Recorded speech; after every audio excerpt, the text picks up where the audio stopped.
માં મળવા આવી તો મને જોઈને તેનું દિલ તડપી ઉઠ્યું. મારી સાસુ અને નણંદો એસીવાળા રૂમમાં બિરયાની ખાઈ રહી હતી અને હું બહાર કડક તડકામાં ફાટેલા જૂના કપડાં પહેરીને જમીન પર બેઠી હતી અને દુર્ગંધ ભરેલી દાળ અને સૂકી રોટલી ખાઈ રહી હતી. હું રડી પડી ને મારી માના ગળે લાગી ગઈ અને કહ્યું, માં, પતિ વિદેશમાં છે અને સાસુ નણંદો મારા પર અત્યાચાર કરે છે.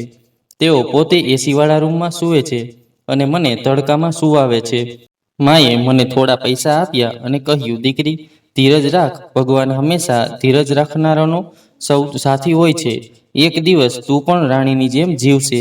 માના ગયા પછી મારી સાસુએ મને ખૂબ માર્યું અને તલાકની ધમકી આપી અને એ પૈસા પણ મારા છીનવી લીધા.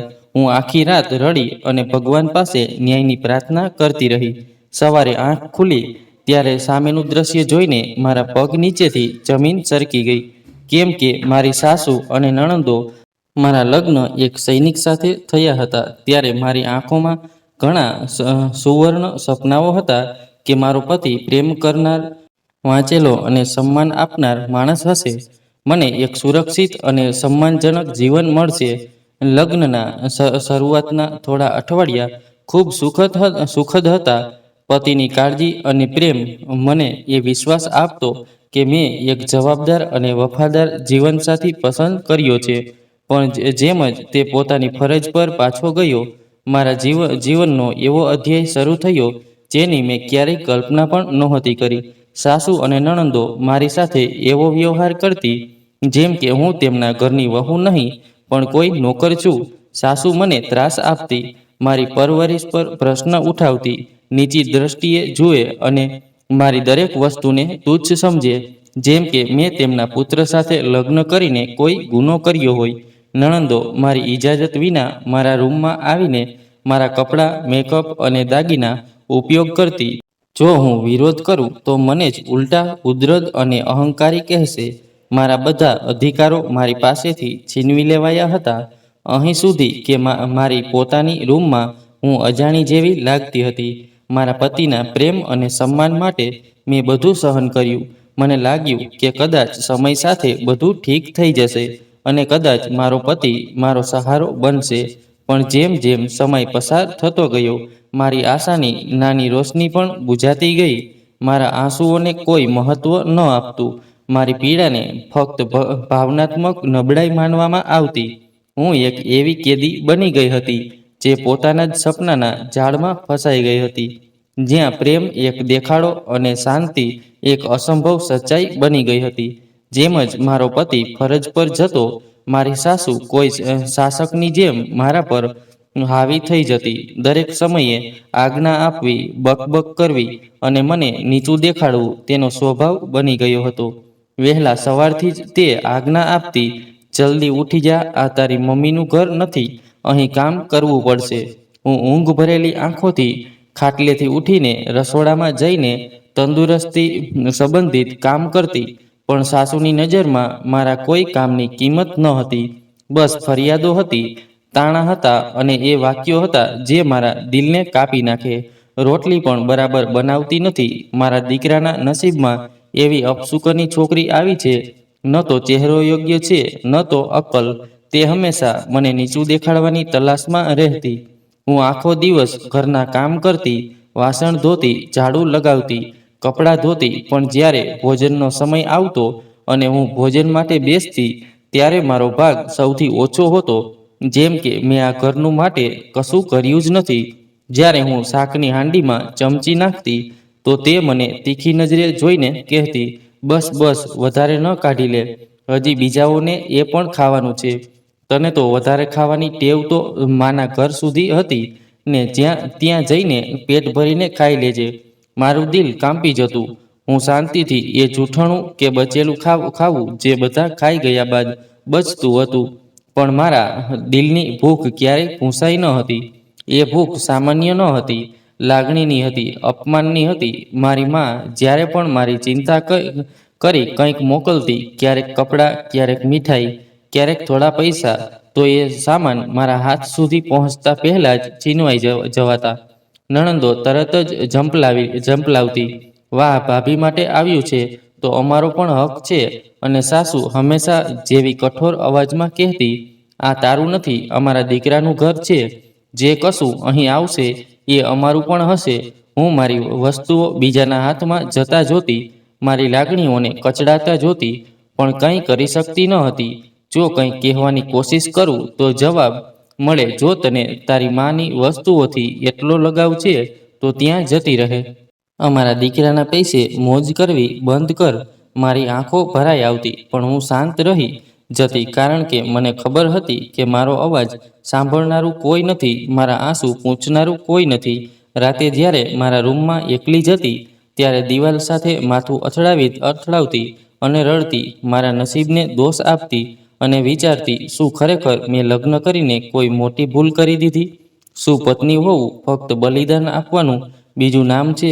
શું મારી લાગણીઓ, મારો સન્માન, મારી ખુશીઓની કોઈ કિંમત નથી?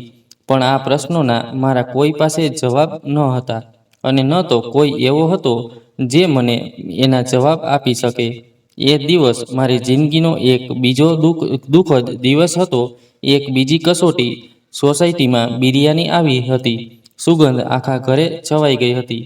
બધા જ લોકો ખુશ હતા. નણંદો રસ લઈને થાળીઓ ભરી રહી હતી. હસી મજાક ચાલતો હતો, અને હું એક ખૂણે શાંત બેસી હતી, જેમ કે આ ઘરમાં મારું કોઈ અસ્તિત્વ જ ન હોય. સાસુએ દ્વેષભરી નજરથી મારી તરફ જોયું અને કહ્યું, હા વહુ, શું જોઈ રહી છે? જા, તારું ખાવાનું લઈ આવ. હું શાંતિથી રસોડામાં ગઈ. દિલમાં એક આશા હતી, કદાચ આજે મારું નસીબ પણ ઉગી જશે. કદાચ આજે મને પણ એ જ ભોજન મળશે જે બધાને મળી રહ્યું છે. પણ જેમ જ મેં ચૂલ્હા પાસે રાખેલું ઢાંકણ ઊંચક્યું, મારી આંખોના આગળ અંધારું છવાઈ ગયું. ત્યાં બે દિવસ જૂની બાસી દાળ અને સડી રોટલીઓ મૂકેલી હતી. એ જ દાળ જેમાંથી દુર્ગંધ આવતી હતી, અને ઉપર મલાઈ જેવી પાતર પડેલી હતી. દિલ થયું કે ચીસો પાડી દઉં, કહી દઉં, હું પણ માણસ છું, મારો પણ કોઈ હક છે. પણ જીભ બંધ હતી, જેમ કે આ બધું સહન કરવું એ જ મારું નસીબ બની ગયું હોય. મેં કાંપતા હાથે થાળી ઊંચકેલી. દિલમાં ઊંડી પીડા હતી, પણ હોઠો પર કોઈ ફરિયાદ નહોતી. જેમ જ મેં પહેલો નિવાળો તોડ્યો, આંખો ભીંજાઈ ગઈ, અને અકબંધ મારા હોઠો પર નીકળી પડ્યું, ઈશ્વર, જો આજ તારી ઈચ્છા છે તો હું રાજી છું. હજુ આ શબ્દો હવામાં જ હતા કે દરવાજો ખુલ્યો અને મારો પતિ અંદર આવ્યો. એની આંખોમાં આશ્ચર્ય હતું, એવું આશ્ચર્ય જેમ કે કોઈએ એને ઊંઘમાંથી જગાડી દીધો હોય. કદાચ મને આ હાલતમાં જોઈને એ સન્ન થઈ ગયો હતો. એને વિશ્વાસ જ નહોતો થઈ રહ્યો કે જે સ્ત્રીને એ પોતાની જિંદગીનો સૌથી કિંમતી ભાગ સમજીને ગયો હતો, એ આજે આ હાલતમાં બાસી ખાવાના આગળ ખૂણે એકલી આંખોમાં દુઃખ લઈને બેઠી છે. થોડી પળો શાંતિ છવાઈ ગઈ. સાસુ અને નણંદો પણ એના અચાનક આવવાથી હેરાન રહી ગઈ. પછી સાસુએ ખંખેરીને શાંતિ તોડી. અરે બેટા, તું આવી ગયો, બહુ ખુશી થઈ તને જોઈને. જો તારા માટે બિરયાની આવી છે, હમણાં થાળી મૂકું છું. પતિની આંખોમાં હજુ પ્રશ્નો હતા. એણે મારી તરફ જોયું. મેં મારી નજર ઝુકાવી દીધી, જેમ કે મારું અસ્તિત્વ કોઈ ગુન્હાનો દોષી હોય. એ ધીમે ધીમે મારી પાસે આવ્યો, નજરો નીચી કરીને ફસફસતો પૂછ્યો, આ બધું શું છે? તું વાસી ખાવાનું કેમ ખાઈ રહી છે? મારી જીભ કંપી ઉઠી. દિલ થયું કે બધું કહી દઉં, દરેક અત્યાચાર, દરેક ઘાવ, પણ હું કંઈ બોલી શકી નહીં. ફક્ત આંખોમાંથી આંસુ પડીને હાથ પર પડવા લાગ્યા. સાસુએ તરત વાત સંભાળવાનો પ્રયત્ન કર્યો. આ તો પોતે જ જિદ્દી છે. અમે તો કહ્યું હતું કે તાજું ખાઈ લે, પણ ન જાણે કેમ બાસી ખાવાની જ હઠ લીધી છે. નણંદ પણ હસી પડેલી. હા ભાઈ, કદાચ બાસી ખાવાની કોઈ કસમ ખાધી છે. બધા હસવા લાગ્યા, જાણે મારું દુઃખ કોઈ મજાક હોય, મારું દુઃખ કોઈ રમત હોય. પણ મારો પતિ શાંત હતો. એની આંખોમાં કંઈક સ્વીકારવાનું ભાવ હતું, પણ એ કંઈ બોલ્યો નહીં. કદાચ એ પણ હેરાન હતો. એના દિલમાં કોઈ પ્રશ્ન હતો, પણ એની જીભ પર એ પરંપરાગત ચૂપ મૌન હતું, જે પત્નીની તરફેણમાં અવાજ ઉઠાવવાનું નબળાઈ માને છે. મેં દિલમાં જ પોતાને ટાઢસ બાંધ્યું. કદાચ હવે ન્યાય થશે. કદાચ મારો સાથી, મારો રક્ષક મારું સાથ આપશે. કદાચ હવે મારી પીડાઓને અંત આવશે. પણ મને ખબર ન હતી કે આ તો ફક્ત એક ઝલક હતી, કસોટી હજુ બાકી હતી. એ કસોટી જે એક સ્ત્રીને વારંવાર આ સાબિત કરવા મજબૂર કરે છે કે એ પીડિત છે, એના સાથે અન્યાય થયો છે, અને જેમાં ચુકાદો ઘણીવાર પીડિતના પક્ષમાં આવે છે. મારા દિલની ધડકન ધીમે ધીમે ધીમી થવા લાગી. મારા પતિની આંખોમાં જે છેલ્લી આશાની કિરણ જોઈ હતી, એ પડે પડે ફીકી થવા લાગી. એ કેટલાક ક્ષણો મારા માટે સદીઓ જેટલા ભારે બની ગયા હતા. એણે એક નજર મારી તરફ કરી, મારી આંખોમાં ઝાંખી કરવાની કોશિશ કરી. કદાચ ત્યાં એ વિનંતી જોઈ શકતો. પછી એક નજર પોતાની માતાની તરફ કરી, જેમની આંખોમાં એક અજમવું કિસ્મત અને વર્ચસ્વ હતું. જાણે તેમને પહેલેથી ખબર હોય કે તેમનો દીકરો કદી તેમનો વિરોધ નહીં કરે. અને પછી એણે માથું ઝુકાવીને એ શબ્દો કહ્યા, મમ્મી, ખાવામાં શું બન્યું છે? બસ એટલું જ. કોઈ પ્રશ્ન નહીં, કોઈ આશ્ચર્ય નહીં, કોઈ ફરિયાદ નહીં કે એની પત્ની બાસી ખાવું કેમ ખાઈ રહી છે, એની આંખોમાં આંસુ કેમ છે. મારી શ્વાસો અટકી ગઈ, જેમ કે કોઈએ મારી છાતી પર પથ્થર મૂકી દીધો હોય. હું અવિશ્વાસથી એની શકલ જોઈ રહી. કદાચ એ હમણાં ફરી વળશે, કહેશે કે એ મજાક કરી રહ્યો હતો, કહેશે કે એ મારી માટે આવ્યો છે, મારું સાથ આપશે, પણ એ ફક્ત ખાવાની વાત કરી રહ્યો હતો. જાણે મારી પીડાનો એને કોઈ અર્થ જ ન હોય. સાસુની આંખોમાં એક વિજય જ્યોતિ ચમકી ઉઠી. એને વિશ્વાસ થઈ ગયો હતો કે તેનો દીકરો કદી તેના વિરોધમાં નહીં જશે. એણે હસીને કહ્યું, બેટા, આવ, ખાવા બેસી જા. એની અવાજમાં જે સ્નેહ હતો, એનો પણ હું અધિકારી હતી, પણ મારા ભાગમાં ફક્ત દાસી વાસી દાળ આવી હતી. નણંદો આનંદપૂર્વક ખાવા બેસી ગઈ, અને હું ત્યાં જ જડ બની ગઈ. મારો પતિ એક પળ માટે પણ રોકાયો નહીં, ન મારા પાસે આવ્યો, ન પૂછ્યું કે મેં ખાધું કે નહીં. સાસુએ મને જોઈને તિરસ્કાર ભર્યું હસ્યું. એ હાસ્ય જે કહી રહી હતી, જોયું ને, મેં કહ્યું હતું ને કે મારો દીકરો ફક્ત મારો છે, એ કદી તારો બની જ નહીં શકે. મારા પગ નીચેની જમીન ખસી ગઈ. મેં એ વ્યક્તિને પ્રેમ કર્યો હતો, એ પર વિશ્વાસ કર્યો હતો, વિચારી લીધું હતું કે એ મારો રક્ષક હશે, પણ આજે તેણે મને બધાના સામે એકલું છોડી દીધું હતું. મને મારા અધિકારોથી વંચિત કરી દીધી હતી. મેં તેના પ્રેમમાં આંધળી થઈ ગઈ હતી, અને હું એ ઘરમાં એક પરાઈ હતી, એક વધારાનું ભારણ, જેમના આંસુ વહાવા માટે પણ કોઈ ખંભો તૈયાર ન હતો. બીજા દિવસે દિલની બેચેની અસહ્ય બની ગઈ. મેં વિચાર્યું કે કદાચ માને બધું કહું તો મનનો ભાર હળવો થઈ જાય, કદાચ તે કંઈક રસ્તો કાઢી શકે, તેમનો આશીર્વાદ મારા જીવનની મુશ્કેલીઓ સરળ કરી શકે. મેં કાંપતા હાથોથી કાગળ બહાર કાઢ્યો, પેન ઊંચકી અને બધું લખવા લાગી જે મારા દિલ પર ભાર તરીકે બેસેલું હતું. દરેક શબ્દ સાથે આંખોમાંથી આંસુ વહી રહ્યા હતા.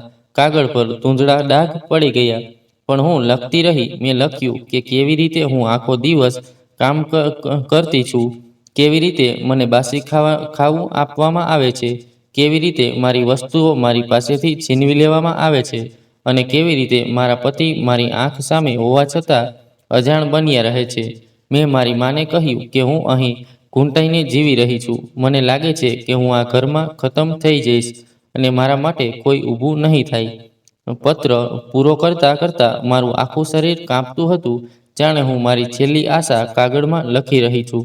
મેં પત્રને વાળ્યો, ઝડપથી તેને સાચવી દીધો અને છુપાવવાનો પ્રયાસ કર્યો, જેથી તક મળતા જ તેને કોઈના હાથમાં આપી શકું. પણ કદાચ અત્યાચારને એ પણ મંજૂર ન હતું કે હું મારું દુઃખ કોઈ બીજાને કહી શકું. બપોરે જેમ જ તે કામમાં વ્યસ્ત થઈ ગઈ, ન જાણે કેમ મારી સાસુએ એ પત્ર વિશે ખબર પડી ગઈ. તેણે અલમારી ખોલી અને એ પત્ર કાઢી લીધો, જાણે તે મારી દરેક હાલચલ પર નજર રાખી રહી હતી. એ પત્ર હાથમાં લઈને ઓરડામાં આવી. એની આંખોમાં એક અજાણી ચમક હતી, જાણે એને કંઈક કિંમતી વસ્તુ મળી ગઈ હોય. આ શું છે વહુ? તેણે પત્રને હવામાં લહેરાવ્યું, જાણે મારી સૌથી મોટી કમજોરી તેના હાથ લાગેલી હોય. મેં ગભરાઈને આગળ વધવાનો પ્રયાસ કર્યો. માં, તે મને પાછું આપી દો, એ મારું છે. મારી અવાજ કંપી રહી હતી, આંખોમાં વિનંતી હતી, પણ તે હસવા લાગી. એની હસીમાં ઝેર ભરેલું હતું. આ પત્ર મોકલીને તું શું કરશે? તારી માં આવશે, તને લઈ જશે. એની અવાજમાં તિરસ્કાર હતો. તે મારા ચહેરા જેટલી નજીક આવી ગઈ. કે હું તેની શ્વાસોની ગરમી મહેસૂસ કરી શકતી હતી. તારા પતિ હોવા છતાં તું ક્યાં જઈ શકતી નથી. સમજાય એના દરેક શબ્દમાં ઝાડ હતો, જાણે તે મને યાદ અપાવી રહી હોય કે મારું કોઈ સહારો નથી, ન પતિ, ન સસરાળ, અને ન જ. મેં રડીને હાથ જોડ્યા. મારો પત્ર આપી દો, આ પત્ર ખૂબ જરૂરી છે. પણ તેણે મારા આંસુઓને અવગણીને એ પત્ર મારી સામે ફાડી નાખ્યો. નાના ટુકડાઓ હવામાં ઉડી ગયા, જાણે મારી છેલ્લી આશાની ટુકડીઓ ઉડી ગઈ હોય. મેં જમીન પર પડતા એ કાગળના ટુકડાઓને બેક્ષ નજરે જોયા, જાણે એ મારા સપનાઓની અંતિમ વિદાય હોય. મારી હિંમતની છેલ્લી કિરણ બુઝાઈ ગઈ. શ્વાસ લેવાનું પણ મુશ્કેલ થઈ ગયું. દિલની ધડકન અશાંત થઈ ગઈ. હું ત્યાં જ જમીન પર બેસી ગઈ અને દરવાજાને ખાલી નજરે જોતી રહી, જાણે કોઈ ચમત્કાર થઈ જાય અને કોઈ આવીને મારા તૂટેલા અસ્તિત્વને જોડીને લઈ જાય. પણ એ પળ ક્યારેય નહીં આવી. એ દિવસે પછી મેં આશાની છેલ્લી દીપક પણ બુઝાવી દીધો અને પોતાને એ કેદખાનામાં દફન કરી દીધું, જ્યાં મારી ભાવનાઓની કોઈ કદર નહોતી અને મારી પર માત્ર ચર્ચા થતી હતી. એ દિવસ મારી જિંદગીનો બહુ અજીબ દિવસ હતો. મારા દિલમાં આશાની એક કિરણ જાગી હતી, પણ સાથે સાથે ડરના પડછાયો પણ ઘેરાઈ રહ્યો હતો. જ્યારે એ આ શુભ સમાચાર સંભળ્યા કે હું માં બનવા જઈ રહી છું, તો મારા દિલની દુનિયા જ બદલાઈ ગઈ. મારું એ વીરાન અસ્તિત્વ, જે દરરોજ અપમાન અને તિરસ્કારના ભાર તળે દબાઈ જતું હતું, અચાનક સપના જેવી હળવી લાગવા લાગી. મેં પહેલી વખત મારા અંદર જીવનની ધબકન મહેસૂસ કરી.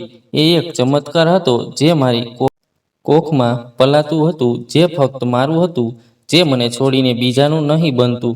હૃદય ઉત્સાહિત થઈ ગયું હતું કે આ ખબર સૌથી પહેલાં હું મારા પતિને આપું, જે મારા સૌથી નજીકનો હતો, જેને સૌથી પહેલાં ખુશ થવું જોઈએ હતું, જેના ચહેરા પર ગર્વ અને પ્રસન્નતા જોવા માટે મારી અંદર તીવ્ર ઈચ્છા ઉથલપાથલ કરી રહી હતી. હું તેની પરત આવવાની બેસબરીથી રાહ જોતી રહી. ઘણી વખત હાથ પેટ પર રાખીને મારા અંદર પલાતા તે નાનકડી જિંદગીને અનુભવતી અને મનમાં કહું, છોકરા, કદાચ તારા આવવાથી મારા અંધકારમાં પ્રકાશ આવી જાય. કદાચ તારા આવતા મારી તકલીફો ઓછી થઈ જાય.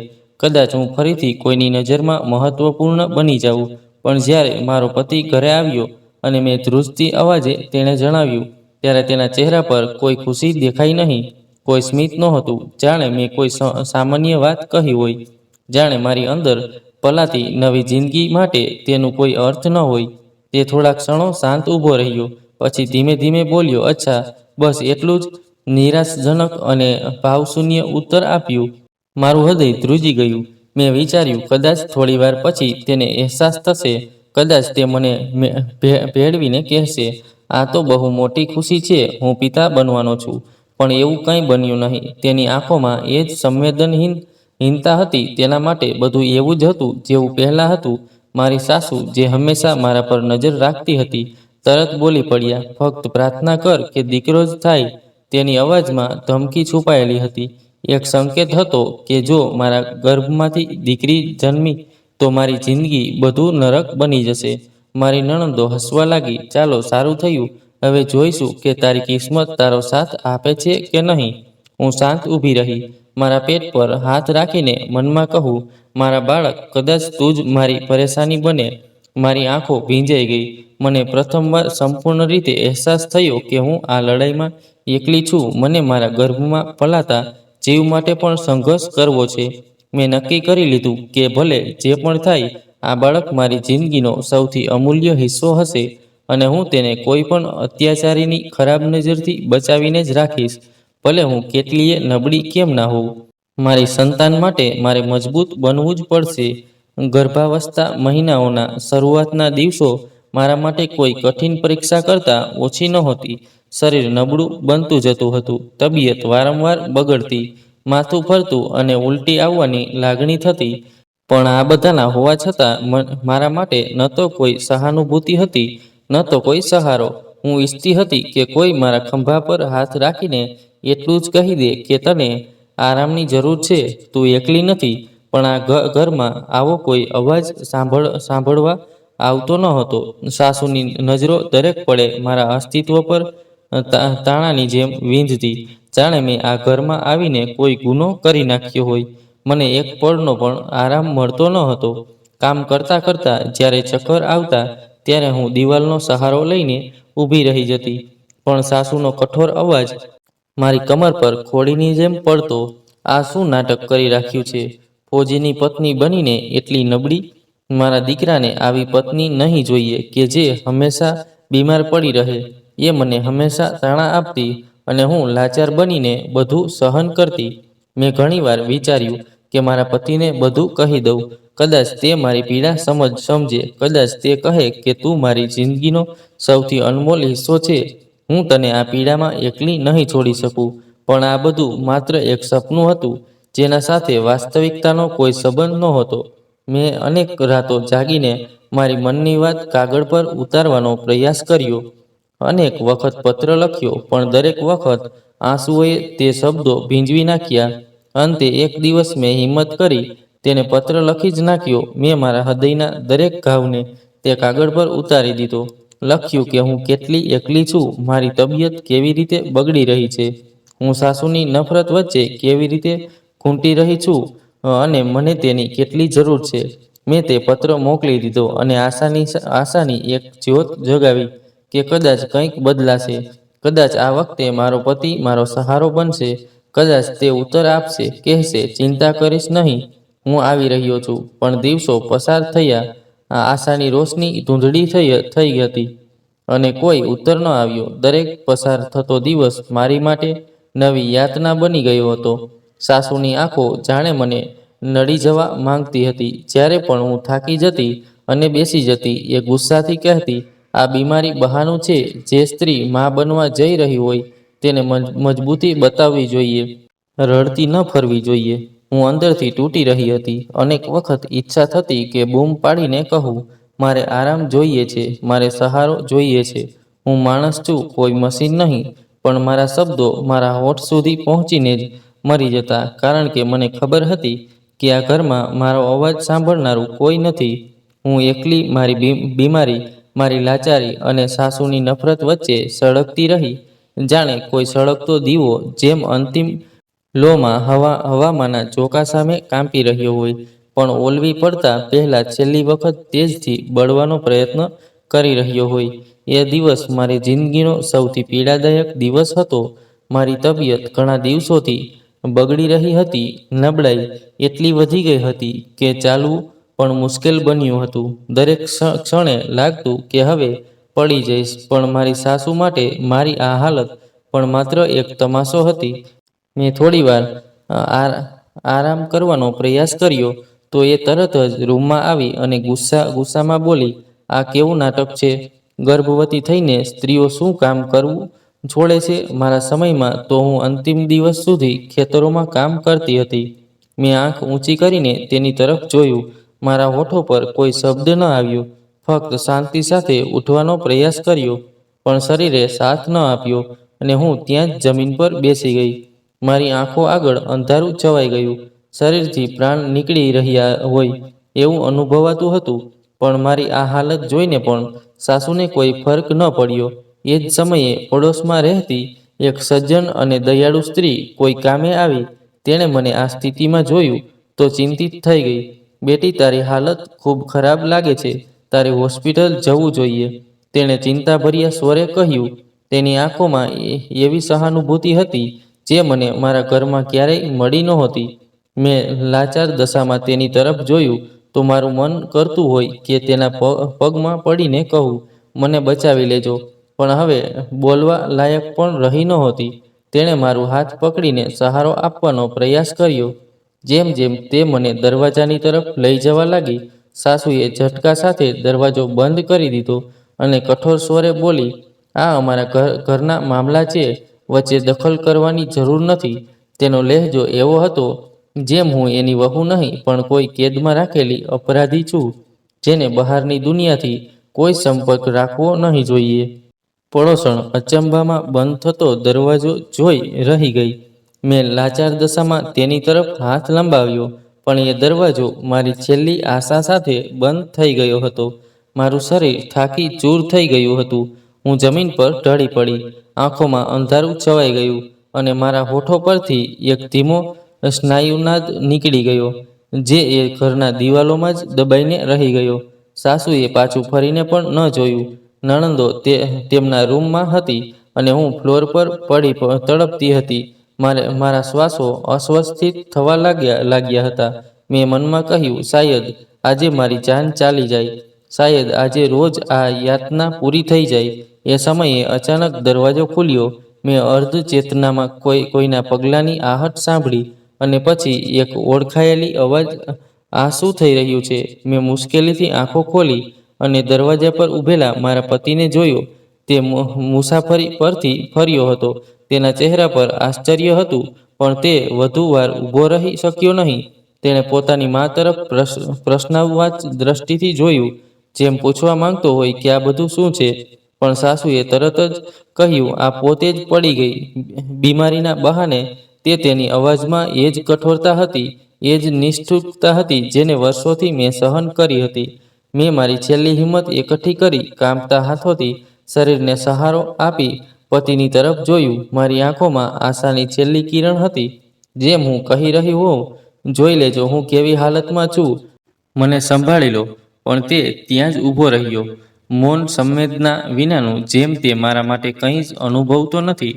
મારું દિલ ધ્રુજ્યું. મેં પ્રથમ વખત મારા અંદરના સન્નાટાને તોડતા ધીમા સ્વરે કહ્યું, શું હું તમારા માટે કંઈ પણ નથી? મારા આ પ્રશ્નની ગૂંજ કદાચ ફક્ત મને જ સંભળાઈ, કારણ કે તેણે કંઈ કહ્યું નહીં. તેનું ચહેરો નિરાશ હતો. તેની આંખોમાં ન તો દુઃખ હતું, ન પસ્તાવો, ન જ કોઈ ભાવના. જેમ મેં કંઈ કહ્યું જ ન હોય, જેમ હું ત્યાં હાજર જ ન હોઉં. એક ક્ષણે મેં મારી બધી આશાઓ, ઈચ્છાઓ, પ્રેમ એક પછી એક મરતા અનુભવ્યા. જેમ હું હવે એક જીવિત લાશ બની ગઈ હતી, જેને હવે પોતાને દફનાવવા માટે પણ કોઈની જરૂર રહી નહોતી. મારી તબિયત દિવસે ને દિવસે બગડતી જઈ રહી હતી. નબળાઈ વધતી જતી હતી, પણ ઘરમાં કોઈને કોઈ ચિંતા નહોતી.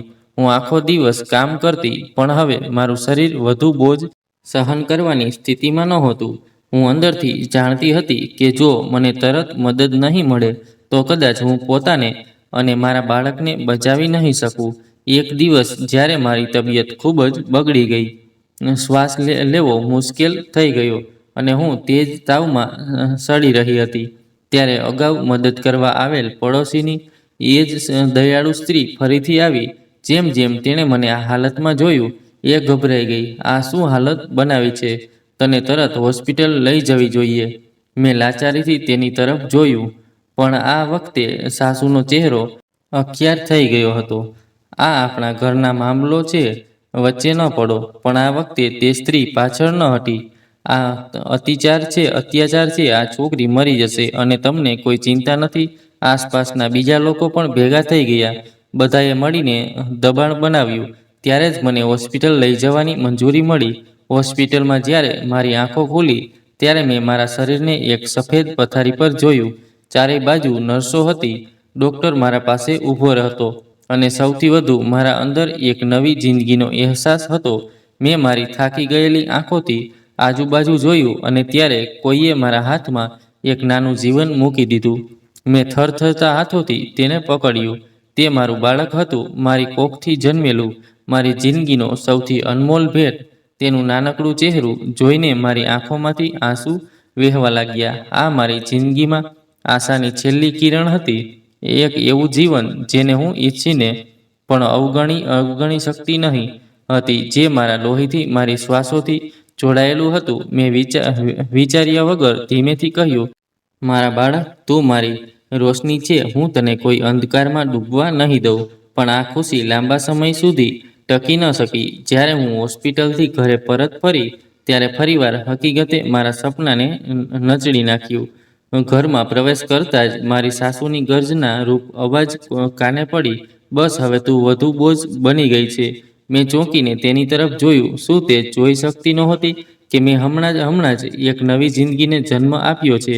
શું તેને અનુભવ નહોતો કે હું કંઈ પીડામાંથી પસાર થઈ છું? પણ નહીં, તેને આંખોમાં જરાય ખુશી નહોતી. મેં બેસહારા થઈને મારા પતિ તરફ જોયું.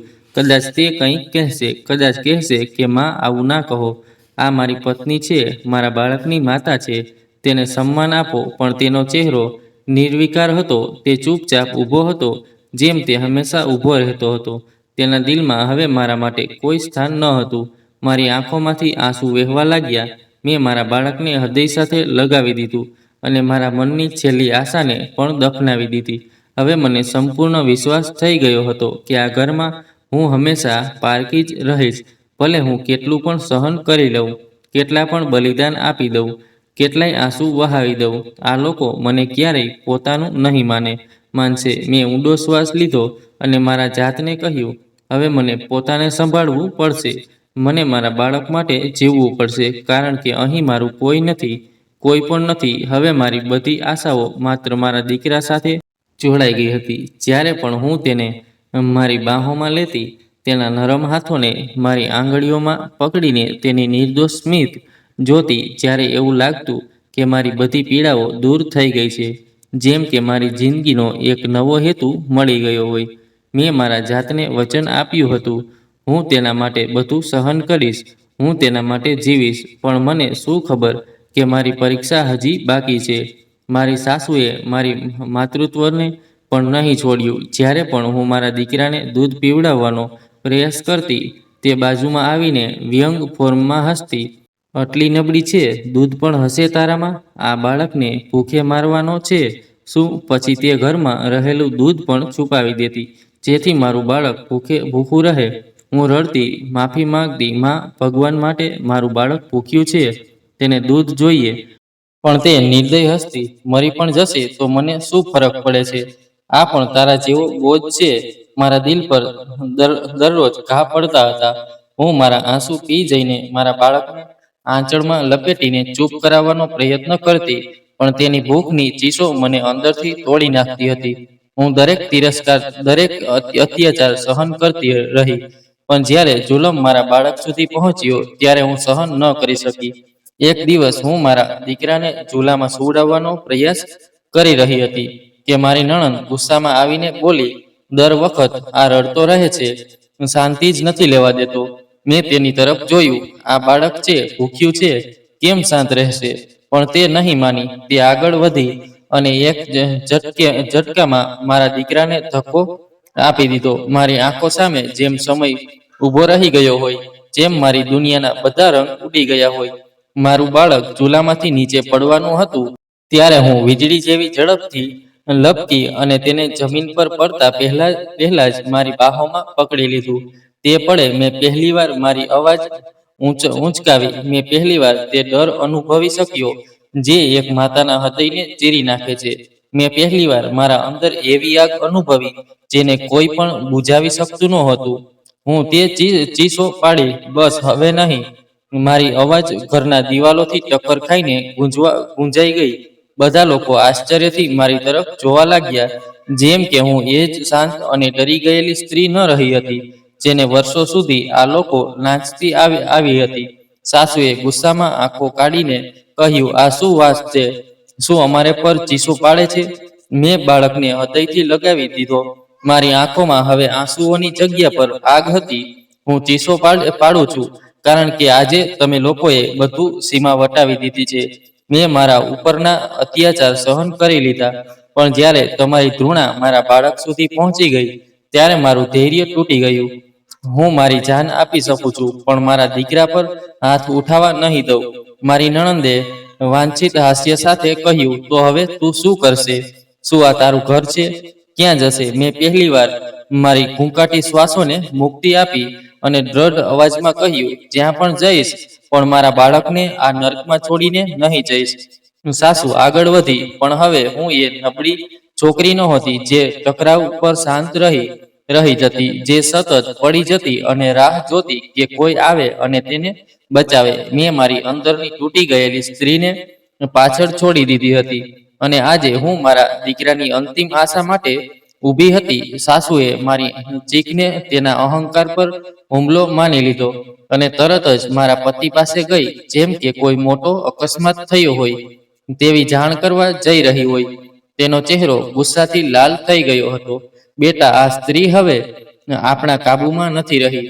આ આપણા પર ચીખી રહી છે, અમને પડકાર આપી રહી છે. એને હિંમત કેમ થઈ તું એને હમણાં જ તલાક આપી દે. તેના શબ્દો મારી છાતી ચીરી ગયા. શું તલાક તલાક એટલે સહેલો નિર્ણય હતો?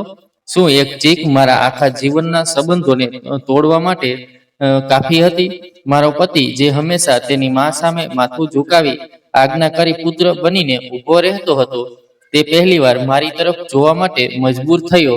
તેની આંખોમાં એ જ પ્રશ્નો હતા જે મારા દિલમાં સળગતા હતા.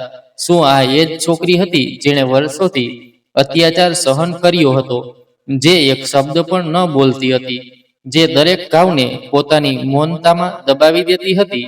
જેમ કે તેને પહેલીવાર અહેસાસ થયો કે હું કોઈ નિર્જીવ છાયા નથી, હું એક જીવિત સ્ત્રી છું, હું એક માં છું અને આજે હું મારા બાળક માટે ઊભી છું. સાસુએ ફરી ગુસ્સામાં કહ્યું, બેટા, હું કહું છું હમણાં જ તલાક આપી દે, નહીં તો કાલે આ તારા માથા પર ચડીને નાચશે. પતિએ મારા કાપતા હાથમાં લપેટાયેલો આપણો બાળક જોયો, જે નિર્દોષતાથી પોતાના પિતા તરફ જોઈ રહ્યો હતો, જેમ કે તે પણ પોતાનો હક પૂછતો હતો. મારી અંદર આશાની એક કિરણ જાગી. કદાચ પહેલીવાર તેના મનમાં આ ભાવ જાગ્યો હોય કે હું પણ તેની જિંદગીનો ભાગ છું, કે આ સંબંધ પણ કંઈ અર્થ ધરાવે છે. મેં હિંમત ભેગી કરી અને દ્રઢ અવાજમાં કહ્યું, શું સાચે માત્ર એક ચીખ તારા માટે તલાકનું કારણ બની શકે છે? તું શું કદી એ જાણવાનો પ્રયત્ન કર્યો કે એ ચીખ શા માટે નીકળી હતી? એ ફક્ત એક અવાજ નહોતી, એ વર્ષોના દુઃખોની ગૂંજ હતી.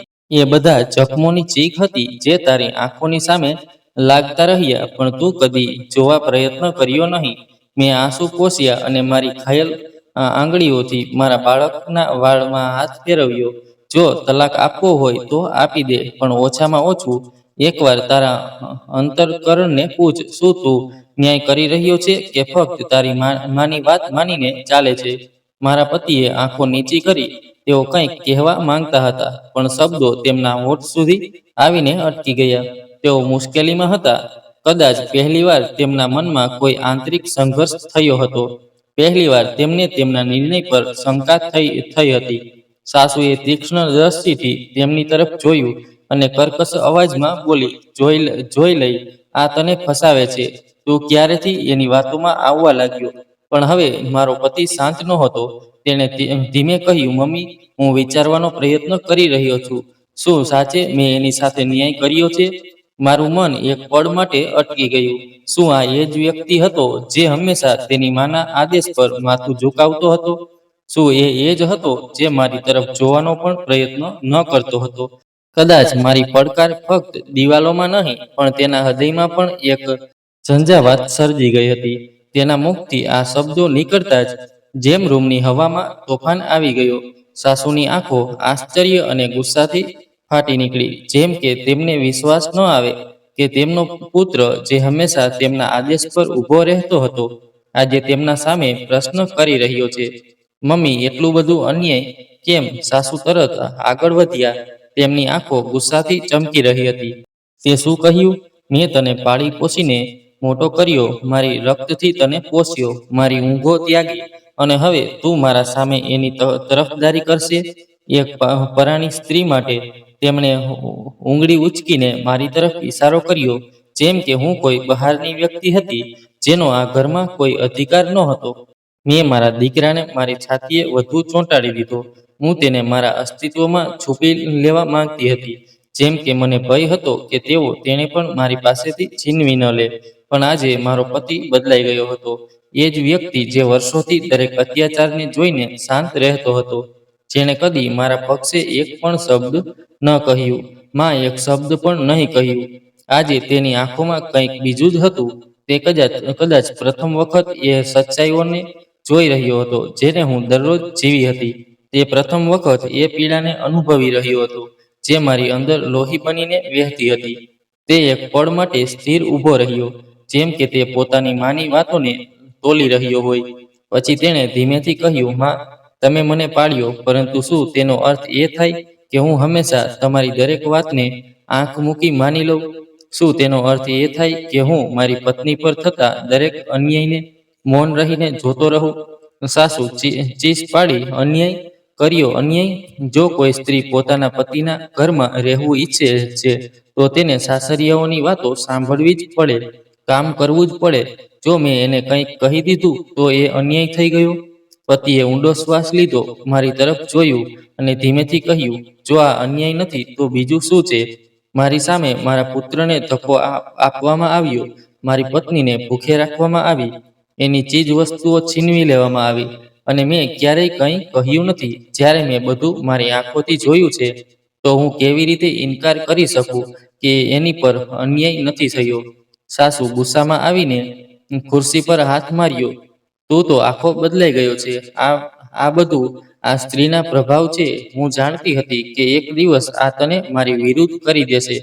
એની અવાજમાં એ જ કરવાશ હતી જેને હું વર્ષોથી સહન કરતી આવી હતી. પણ આજે પ્રથમ વખત એ કડવાશ માત્ર મને નહીં, મારા પતિને પણ ઝંઝોળી રહી હતી. મારું હૃદય ઝડપથી ધબકતું હતું. હું આ બધું સાંભળી અચંબિત હતી. મારી આંખોમાંથી આંસુ વહી નીકળ્યા. પણ આ એ આંસુ નહોતા જેને મેં હંમેશા મારા દુઃખમાં વહાવ્યા હતા. આ તો આશાના આંસુ હતા. એ આશા જે ક્યારેય ગુમાઈ ગઈ હતી, આજે પાછી આવી હતી. મેં ધીમેથી માથું ઝુકાવ્યું, જેમ કે પોતાને વિશ્વાસ અપાવું છું કે આ સત્ય છે, કોઈ સપનું નથી.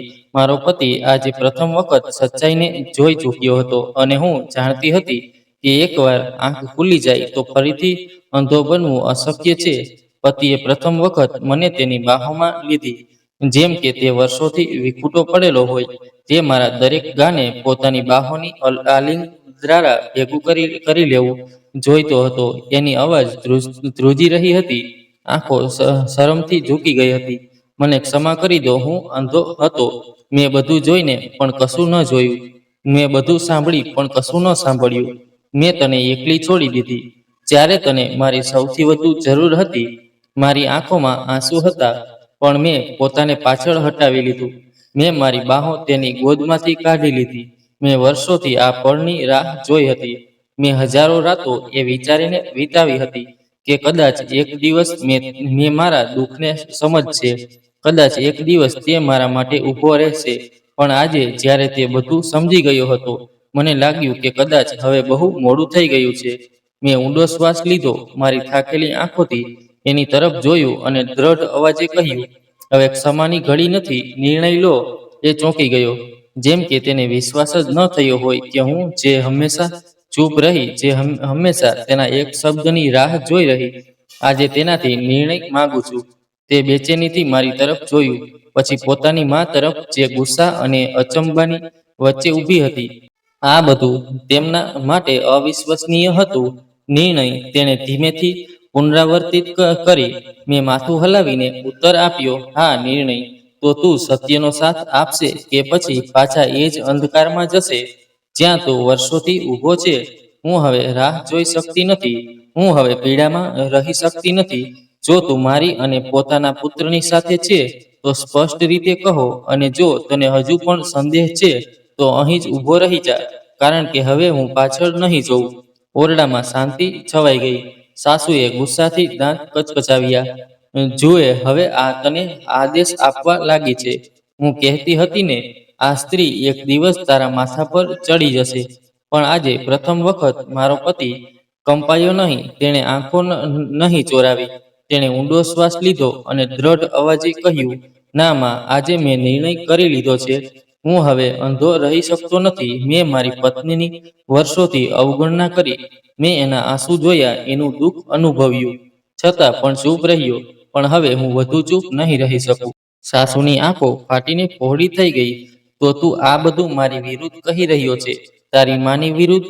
પણ આજે તે ડરેલો ગૂંગ થયો પુત્ર નહોતો, તે એક પતિ હતો, એક પિતા હતો. એણે મારી તરફ જોયું, પછી આપણા પુત્રને બાહોમાં લીધો અને કહ્યું, હા માં, આજે હું મારી પત્નીના સાથે ઊભો છું, કારણ કે તે ફક્ત મારી પત્ની નહીં, મારા પુત્રની માં પણ છે. અને હું મારા પુત્રને એ જ અંધારી દુનિયા આપવી નથી જ્યાં મેં એની માને રાખી હતી.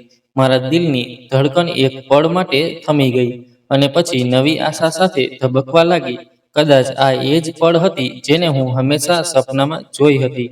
સાસુએ અંતે કહ્યું, તલાક આપી દો, નહીં તો હું તને પુત્ર માનતી નથી. અને એ પળ હતી જ્યારે પતિએ કહ્યું, માં, તમે મને હંમેશા પ્રેમના નામે દ્વેષ શીખવાડ્યો છે અને હવે હું મારી પત્ની અને પુત્ર સાથે જીવવું ઈચ્છું છું. મેં વિચાર્યું કદાચ હું તેને એક વધુ તક આપું. મેં પુત્રની તરફ જોયું. એની આંખોમાં મારું પ્રતિબિંબ હતું. મેં ધીમેથી કહ્યું, હું આ ઘરમાં રહીશ, પણ મારા સિદ્ધાંતો પર. અને એ પહેલી રાત હતી જ્યારે મેં પોતાને બંધનોમાંથી મુક્ત મહેસૂસ કર્યું. એ રાતે ઘરના દરેક ખૂણામાં અજાણી શાંતિ હતી, પણ એ ડરાવની શાંતિ નહોતી જે વર્ષોથી મને ડરાવતી આવી હતી. આ શાંતિ હતી તુફાન પછીની શાંતિ. સાસુએ પોતાના રૂમમાં જઈને દરવાજો બંધ કરી દીધો હતો. કદાચ પહેલી વખત એમને સમજાયું હતું કે પુત્ર હવે એમનો મોહરો નથી, એક સ્વતંત્ર વિચાર ધરાવતો વ્યક્તિ બની ચૂક્યો છે. અમે ત્રણેય, હું, મારો પતિ અને આપણો પુત્ર, બેસણખાનામાં સાથે બેઠેલા. વધુ વાતચીત નહોતી થઈ, પણ આંખોની ભીની નજર અને હાથોની પકડમાં ઘણું બધું હતું જે શબ્દો બહાર હતું. પતિએ કહ્યું, જો તું મને એક બીજો મોકો આપશે, તો હું દરરોજ તારો વિશ્વાસ જીતવાનો પ્રયત્ન કરતો રહીશ. હવે હું તને ક્યારેય એકલી છોડી નહીં દઉં. મેં કોઈ વચન ન આપ્યું, પણ એ જરૂર કહ્યું કે સંબંધો વચનો પર નહીં, નિભાવવા પર ચાલે છે. આપણે સાથે છીએ એ જ કાફી છે. બાકીની વાત સમય બતાવશે. ધીમે ધીમે ઘરની હવા બદલાઈ. એ ઘર જે કદી મારી કેદખાનું હતું, હવે એક નવો અધ્યાય બની ગયો. મેં મારા દુઃખને કમજોરી નહીં, શક્તિ બનાવી. અને સૌથી મોટી વાત એ હતી કે મેં પોતાને માફ કર્યું કે હું એટલી વાર શાંતિથી રહી. તો મિત્રો, જો એક સ્ત્રી વર્ષોથી અન્યાય સહન કરી શકે છે, તો તે એક પળમાં પોતાની દુનિયા પણ બદલી શકે છે. પ્રેમ, ત્યાગ અને ધીરજની પરીક્ષા ત્યારે સફળ બને છે જ્યારે વ્યક્તિ આત્મસન્માન અને સત્યનું સાથ આપવા ધૈર્ય બતાવે છે. સંબંધો ત્યાં જ ટકશે જ્યાં સમાનતા અને સન્માન હશે. અને આમ એ સ્ત્રી માત્ર પત્ની અને માં જ નહીં રહી, પણ પોતાના આત્મસન્માનની રક્ષક પણ બની. આ કથા નહીં, અગણિત સ્ત્રીઓનો આશા છે કે પરિવર્તન શક્ય છે, પણ પહેલું પગલું લેવાનું હોય છે. તો મિત્રો, આ હતી આજની કથા. આ કથાને લઈને તમારું શું કહેવું છે? નીચે કોમેન્ટ બોક્સમાં જરૂર જણાવો. જો તમને કથા પસંદ આવી હોય તો વિડીયોને લાઈક કરો અને ચેનલને સબસ્ક્રાઈબ કરો અને બેલ આઇકોન પર ક્લિક કરીને તેને ઓલ પર સેટ કરો, જેથી તમને નવા વિડીયોની જાણકારી તરત મળી શકે. ધન્યવાદ. જય શ્રી કૃષ્ણ. જય માતાજી. ફરી મળીશું. આભાર.